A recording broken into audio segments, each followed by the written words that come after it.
Halo Pak Syafir. Halo Bu Yulia, apa kabar? Ya, baik. Gimana Pak? Sehat-sehat saja? Sehat, tiap pagi olahraga. Oh, ya. Ya, Pak Syafir, saya ingin tanya nih, Pak Syafir kan terkenal sebagai seorang penulis ya. Sejak kapan sih sebenarnya Pak Syafir ini menggeluti dunia kepenulisan? Sejak SMA. Ya, Jadi waktu di SMA mulai menulis cerpen di majalah-majalah Jakarta. siapa Ya, yang menginspirasi Pak Syafir untuk menjadi seorang penulis? Atau paling tidak dari mana Pak Syafir tahu kalau punya talenta menulis? sebetulnya nggak tahu, tapi karena sejak kecil hobi saya adalah membaca, maka saya banyak baca majalah-majalah Jakarta, dan ketika melihat tulisan di sana, saya merasa saya akan coba sih.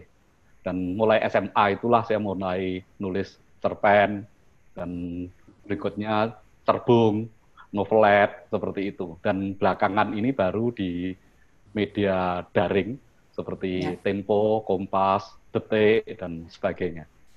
Oh, ya. Saya melihat Pak Syafir sangat produktif sekali ya.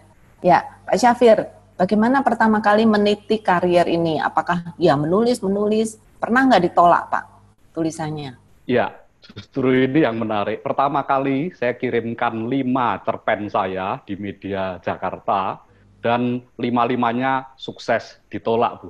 Oh, sukses ditolak. Ya, 5-limanya sukses ditolak. Tetapi yang menarik adalah ketika saya baca kembali penolakan dari redaksi, di pojok kanan atas ada note kecil, ada catatan, tolong baca karya orang lain. Dan Oh, kan menarik. saya sudah baca, tetapi saya maknai dari waktu itu Ade Alwi, yang redakturnya namanya Ade Alwi, rupanya dia ingin supaya saya membaca karya orang lain dan membandingkan dengan karya saya. Dan ketika saya membandingkan, saya baru tahu kelemahan dan kelebihan. Dan saya kirimkan lagi, dan mulai yang kedua itu tulisan saya dimuat terus. Seperti itu. Iya, Tapi 5 kali ditolak, itu pengalaman pertama kali saya, Bu. itu ya Setelah Pak. saya revisi, baru iya. Ya, jadi apa namanya Bapak Ibu Saudara yang terkasih, kalau menulis nggak boleh satu kali menulis langsung putus asa kalau ditolak ya Pak ya. Harus ada Betul. langkah-langkah berikutnya. Ya. Pak Syafir, adakah orang yang menginspirasi Pak Syafir atau ada mentor atau guru gitu ya yang menolong Pak Syafir untuk bisa menulis lebih baik selain membaca karya orang lain? Sebetulnya nggak ada mentor, tetapi saya sangat kagum dengan dosen saya, Miss Barbara, yang ngajar saya di mata kuliah Western Civilization and Culture, dan dari beliaulah saya banyak mengerti tentang kebudayaan Amerika, dan sampai hari ini saya kadang masih kontak dengan dosen-dosen, Wow. dan dulu yang ngajar saya tentu lewat jaringan ya, lewat WA, lewat Facebook, seperti itu. Dan Ah, mereka lah yang sebetulnya menanamkan saya kegemaran untuk membaca dan menulis. ya, karena dulu Pak Syafir sudah dimentor oleh orang lain, sekarang Pak Syafir juga punya banyak anak-anak yang dimentori juga enggak?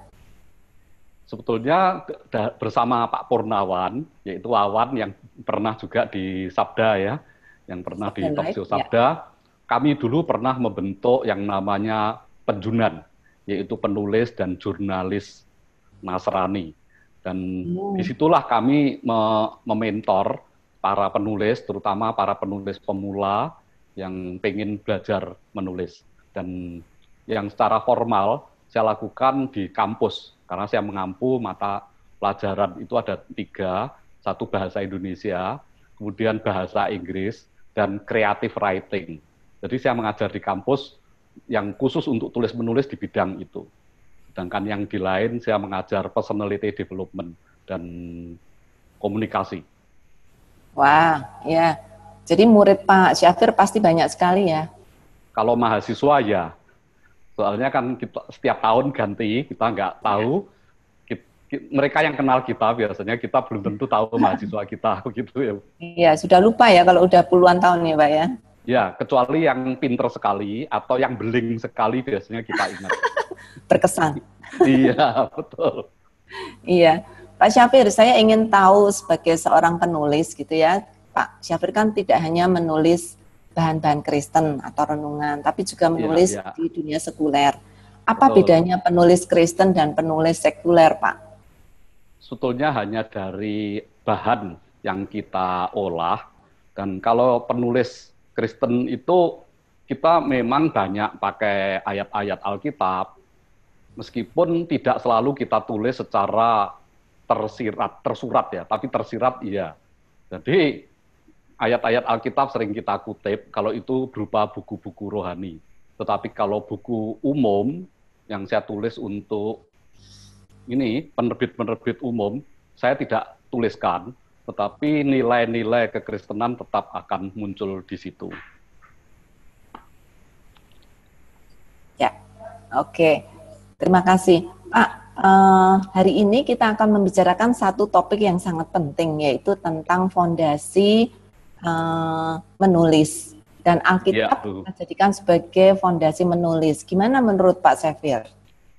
ya, menurut saya, kita kan seharusnya sebelum memberitakan tentang Kristus, kita harus mengenal Kristus lebih dahulu. Jadi, saya dulu pernah cukup lama di Jogja juga. Kalau kita ke Sekaten, kita lihat ada penjual obat kumis, maka penjualnya pasti kumisan. Nah, kalau kita pengen memberitakan tentang Kristus, syarat utama ya kita harus mengenal Kristus lebih dahulu. Karena kalau enggak, kan kita seperti makelar di terminal, misalnya kita pergi ke Solo, ke Solo, ke Solo, semua penumpang naik, kita nggak ikut, kan seperti itu. Jadi kalau kita mau memberitakan jalan ke surga lewat Yesus, dipastikan bahwa kita harus mengenal Kristus lebih dahulu. Ya, ya, terima kasih. Pak, masih perlu dan saya pengen tanya lagi lebih banyak tentang hal ini. Jadi bagi seorang penulis, khususnya penulis Kristen, apakah pentingnya dia menguasai Alkitab, Pak? Sangat, Bu. Sangat. Karena sebetulnya bukan hanya kita mengutip ayat-ayatnya, tetapi setiap tema yang kita bahas tentunya harus kita jiwai dengan Alkitab, dengan firman Tuhan. Karena Yohanes 1 ayat 1 pun kan dikatakan pada mulanya adalah firman. Jadi harus firman itu lebih dahulu, dan baru ketika kita menulis, secara terasa atau tidak, automatically, itu firman itu akan masuk menjadi darah dan daging di dalam tulisan kita. Ya, kalau saya mengatakan penulis Kristen, disebut sebagai penulis Kristen karena dia orang Kristen. Apa bedanya dengan dia penulis Kristen, tapi dia memiliki prinsip-prinsip kekristenan? Apa bedanya ya Pak? Ya, karena kalau sekedar yang bernama Kristen, bisa jadi itu di KTP. Tetapi kalau kita yang menganut nilai-nilai kekristenan, itu artinya seluruh trikotomi kita, tubuh, jiwa, dan roh kita percaya bahwa Yesus itu adalah Tuhan, dan kalau tidak lewat Yesus, kita tidak akan diselamatkan. Nah, nilai seperti itu yang seharusnya paling penting. Karena kalau hanya sekedar Kristen, itu bisa label, bisa embel-embel. Karena kadang-kadang kan kita bisa dilahirkan sebagai orang Kristen, dari keluarga Kristen, tetapi apakah kita sungguh-sungguh lahir baru di dalam dia atau tidak? Ya, apakah kelihatan dari hasil tulisannya, Pak? Mereka yang sungguh-sungguh di dalam Tuhan dengan yang hanya sekedar label penulis Kristen? Kelihatan, Bu. Bahkan ada penerbit di Jakarta yang di ruang editornya itu ada tulisan seperti ini, dari sini kami mewarnai dunia. Jadi dari sini kami mewarnai dunia. Dia kelihatan sekali ingin menonjolkan nilai-nilai kekristenan seperti itu. Ya, ini Pak Syafir sudah membimbing banyak sekali orang yang mungkin juga punya kerinduan untuk menulis ya Pak. Apa saja yang harus dipersiapkan untuk menjadi seorang penulis yang baik, penulis Kristen yang baik? Satu, dia harus benar-benar mengakui Yesus sebagai Tuhan. Jadi bukan sekedar label. Dan yang kedua, dia harus baca Alkitab setiap hari. Setiap hari. Mengapa? Karena supaya otomatis Seperti halnya kalau kita setir mobil yang manual, bukan yang otomatis, maka ketika jalanan menanjak, kita akan otomatis pindah gigi tanpa kita berpikir lagi. Jadi ketika kita pertama kali belajar, pasti kita berpikir ya, keseimbangan kopling, gas, dan rem untuk yang manual. Nah, tetapi kalau itu sudah sekian lama, sekian tahun kita kuasai, kita nggak mikir lagi, ini masuk gigi berapa, tapi sudah jalan. Nah, respon spontan, respon otomatis itulah yang sebetulnya harus kita terus-menerus kita isi. Karena kalau di dunia komputer, kita kenal istilah WYSIWYG, what you see in the monitor, you get in the printer. Jadi apa yang kita lihat di monitor kita, seharusnya juga muncul kalau kita print. Jadi luar dalam seharusnya sama seperti itu. Ya, gimana Pak caranya sebagai seorang penulis Kristen itu menjaga hati, menjaga pikiran, menjaga apa saja yang baik gitu ya, untuk dia bisa menjadi seorang penulis Kristen yang bertanggung jawab. Ya, karena apa yang kita tulis itu sebetulnya bukan hanya untuk generasi kita. Bahkan saya punya pengalaman, suatu kali saya berada di sebuah kota di US, dan masuk ke perpustakaan, saya kaget di situ karena di situ ada 3 buku saya yang ada di sana. Dan itu surprise bagi saya nggak tahu siapa yang ngirim ke perpustakaan itu, siapa yang nyimpan, tapi saya lihat ada 3 judul buku saya yang ada di sana.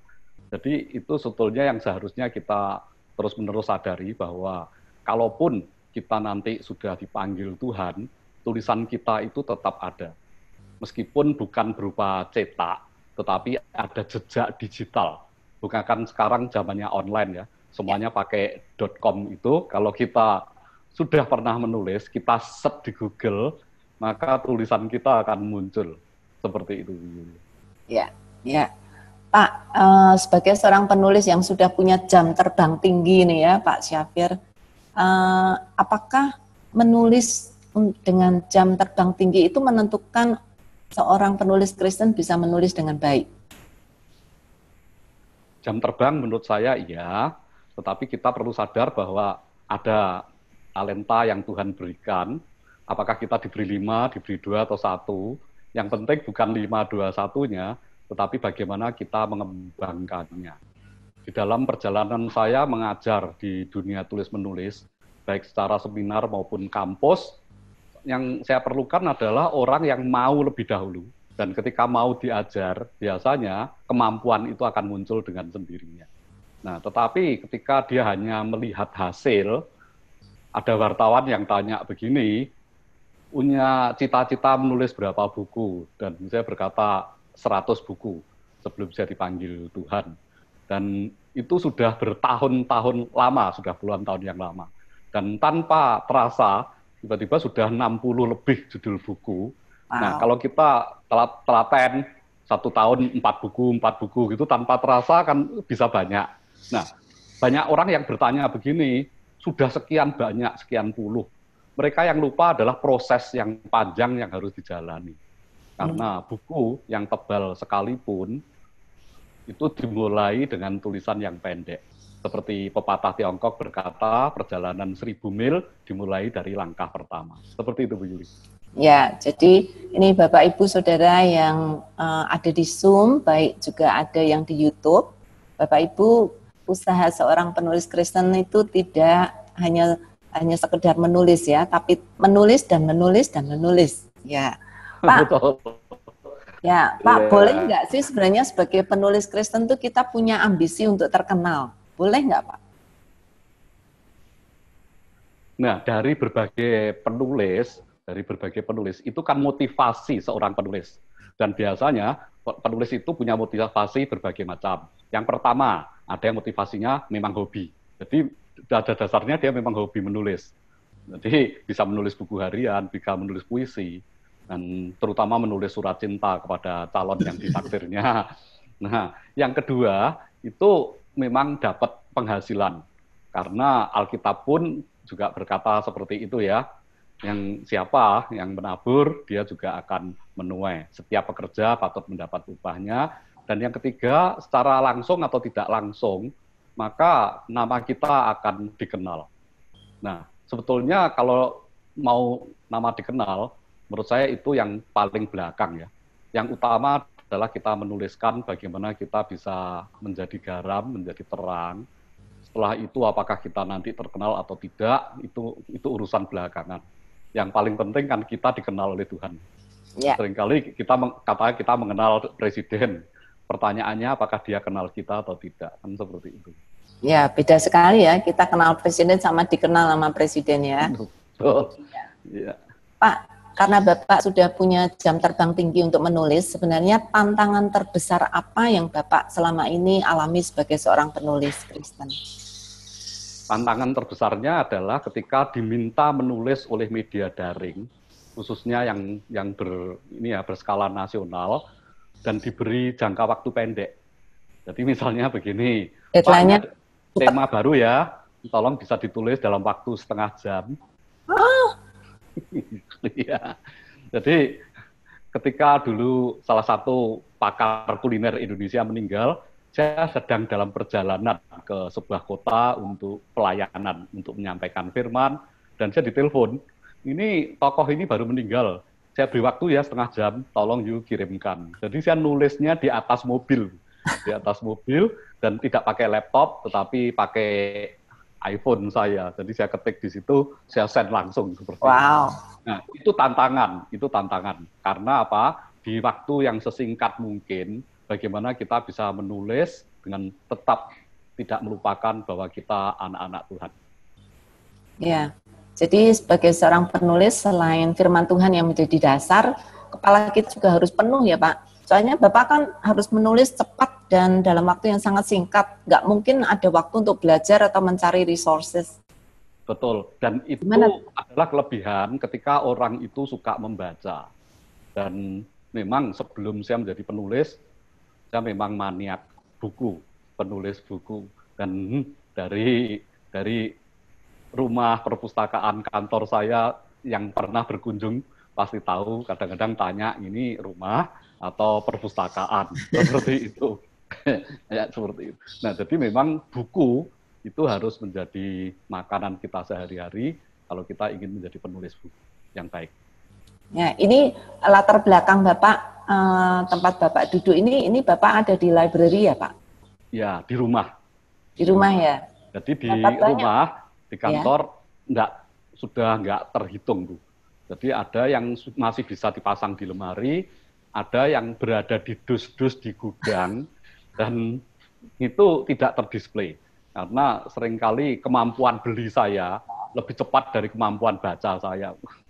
Oh, jadi ini yang sudah di-display ini sudah dibaca oleh Pak Syafir? Boleh dibilang begitu. Meskipun kadang-kadang masih terselip, ada yang baca bisa selesai, ada yang baca mungkin hanya 1-2 bab saya tinggalin, karena mungkin saya tidak interest di situ, bisa jadi. Oh iya, ya. Ini bisa menjadi contoh khususnya hamba-hamba Tuhan ya.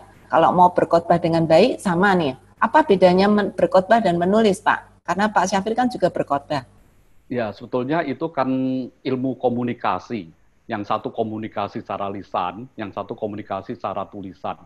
Kalau kita terbiasa bisa ngomong, berkhotbah, belum tentu bisa menulis. Demikian juga sebaliknya, saya punya teman-teman penulis yang sangat jago menulis, tetapi ketika diminta bicara di depan umum, dia grogi, dia bisa berkeringat dingin.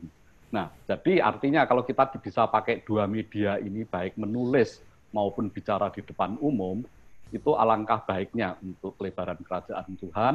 Mengapa? Karena lewat tulisan, itu kita sudah tidak tahu berapa juta orang yang membaca. Karena kalau sudah lewat online, itu hitungannya per klik ya. Berapa klik yang dibaca, itu dari situ kita bisa tahu. Media tertentu tahu, kita bisa lihat tulisan kita dibaca berapa orang, tapi media-media besar tertentu, kita nggak tahu. Hanya kadang-kadang kalau kita kenal dengan redaksinya, kita cek, tulisan kita sudah dibaca berapa? Dia berkata, 98.000 orang, Pak. Nah, kita baru tahu, oh, ternyata tulisan itu efektifnya seperti itu. Kalau berkhotbah, paling kita bisa 6.000 orang ya, kalau kita misalnya diundang ke gereja besar. Di Manado misalnya, kalau saya khotbah di Manado, itu bisa jemaat bisa 6.000 kan, sekali ibadah bisa seperti itu. Tetapi lewat tulisan bisa 60.000. Ya, lebih powerful ya Pak. Ya, dan itu bisa dilatih sebetulnya supaya apa? Kemampuan kita menulis itu juga menentukan kemampuan kita bicara.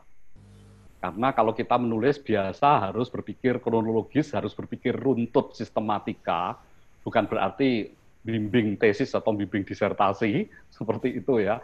Tetapi tulisan pun kan harus tertata rapi. Nah, demikian juga kalau kita berkhotbah seharusnya juga tertata rapi. Jadi poin-poinnya itu jelas.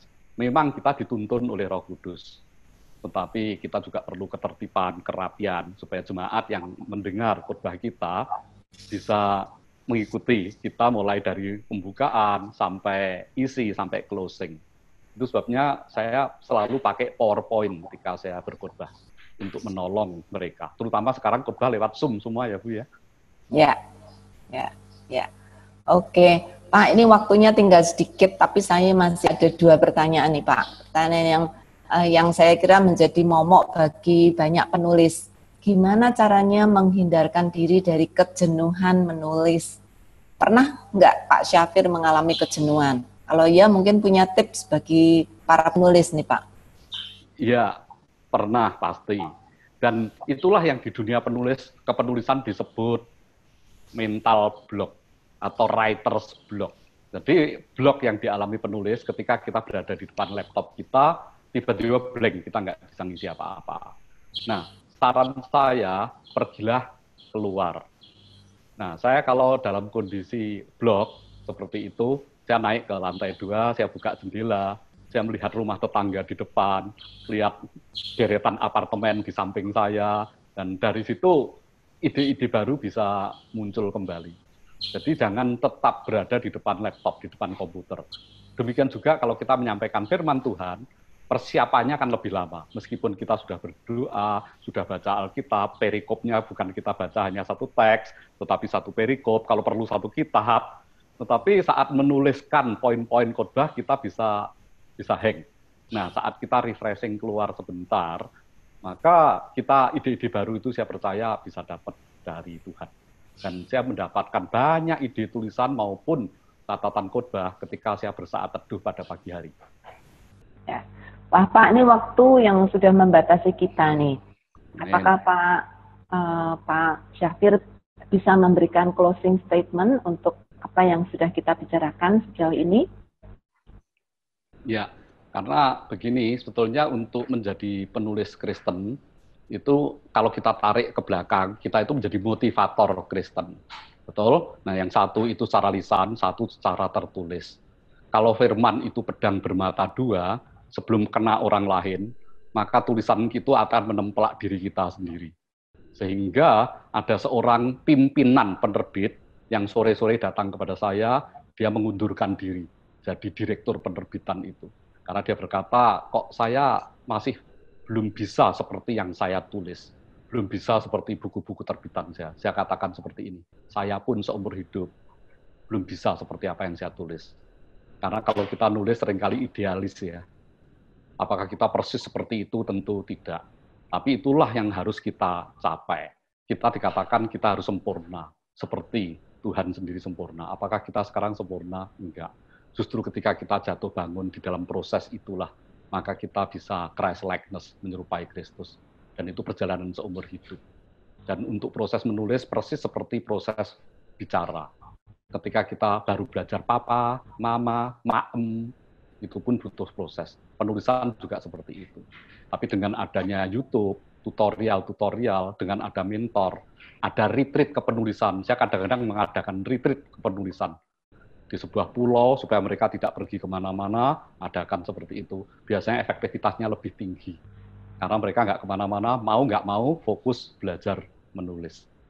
Dan ketika kita bertekad untuk menjadi penulis, dengan pertolongan Roh Kudus yang memberi kita hikmat, seperti Yakobus 1 ayat 6, kita meminta dengan tidak bimbang, maka itu akan diberikan kepada kita. Dan saya berharap yang ikut webinar atau seminar kali ini bisa menjadi ujung tombak pemberitaan kabar baik dengan menjadi penulis-penulis yang Tuhan sendiri urapi. Mungkin begitu.